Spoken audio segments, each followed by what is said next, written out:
Sabi ko nga, ayan nga, tumaura-aura nga muna kako kami dyan. Hello mga mare, wala nagtatanong pero ito nga at gising na nga kami ni Ellie Vroom. At dahil nag-snow nga buong gabi, kailangan nga nating pormahan si Ellie dahil extra malamig nga today. Mabait naman bihisan itong si Ellie, kaya talagang nakakatuwa din. Para bang tuwing bibihisan ko siya, alam na niya nga agad na lalabas nga siya. Syempre nga nag-stretch pa nga yan at ayun kat magpapakamot nga daw muna siya.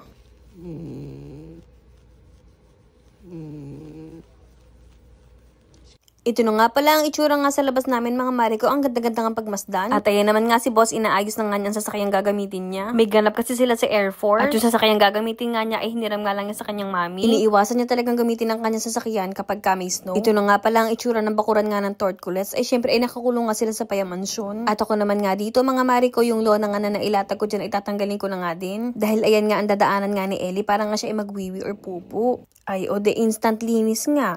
Walang kahirap-hirap at hindi ko nga kailangan magpala-pala pa or kung ano man. Go, baby. Come here.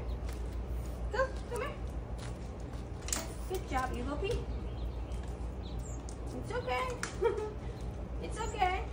Natawa na nga lang ako at bigla nga nagbago nga ang isip ni Ellie. Siguro nga naninibago bakit puro puti. Kaya yun at pinapaliwanag ko nga sa kanya na pwede nga kako siya dun sa gilid dahil nga may lupa nga doon. Pero wala sa kondisyon si Ellie at nagmumurit nga pagpasok ng bahay at nagagalit at ba't daw may snow?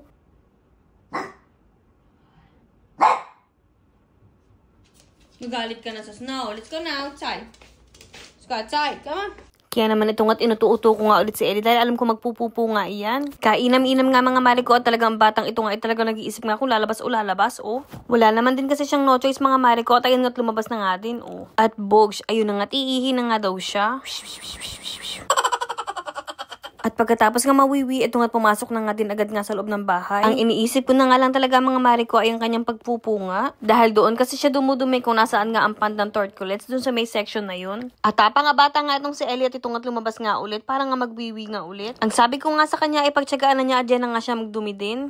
Pero wala pa nga din sa mood si Ellie kaya hinayaan ko na nga lang na din. Inaya ko na nga din dito nga sa harap ng bahay nga itong si Ellie. Sabi ko nga ayan nga tumaura-aura nga muna kako kami dyan. Pakiramdam ko nga ay hindi ganun kagusto ni Ellie ang snow. Dahil nga din siguro sa kanyang coat yan. Pero ang kinatuwa ko naman mga mare ko kapag ka talagang naiihi si Ellie ay pupunta din siya sa snow at iihi. Ito nga at iihi na naman nga din nga sa aking puno At pagkatapos nga niyang umihi papasok na nga doon siya sa loob ng bahay at talagang siya na nga nagdesisyon.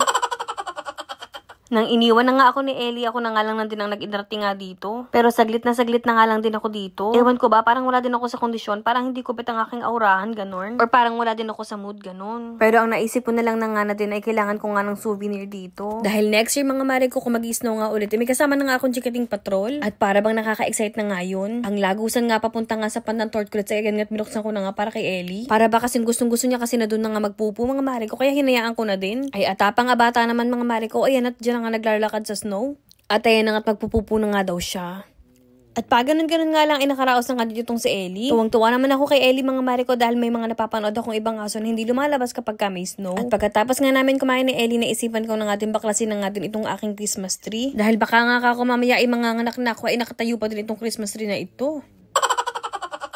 Medyo na-excite nga din ako mga mare ko dahil alam ko nga next Christmas ay andyan na nga si baby boss. At ngayong araw nga din pala ay naisipan ko ang paliguan nga itong si Ellie. Ganito nga pala yung setup namin dito mga mare ko. Naglagay na nga ako ng tuntungan nga niya dahil nahihirapan na nga ako yung yuko. Isa pa nga pala sa mga gusto ko nga kay Ellie ay talagang mabait nga yung paliguan. Walang kahirap-hirap. Pagkatapos ng paliguan, kita nyo nga vroom-vroom nga agad dito sa akin.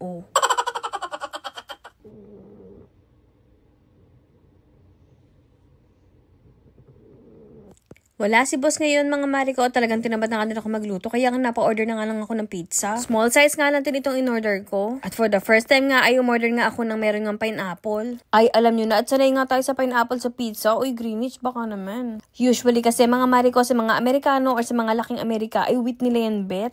Kaya naman kay boss underscore mapagmahal 143 ay talagang no yan sa pizza. Ay yung pizza lang naman na may pineapple. Abay hindi pa nga ako nakakakagat ay nakatulog na nga itong si Ellie na may pagkain. Ay pasimple pa nga ay bigla na nga lang nag-inat At huy, wititit, ay bukas nga pala ay birthday na nga pala ni Ellie. Kaya sana ay abangan nyo nga ang ating munting selebrasyon. Ay ang balita ko ay magpapamigay nga doon ng regalo itong si Ellie. Kaya naman see you tomorrow mga mare at pare ko.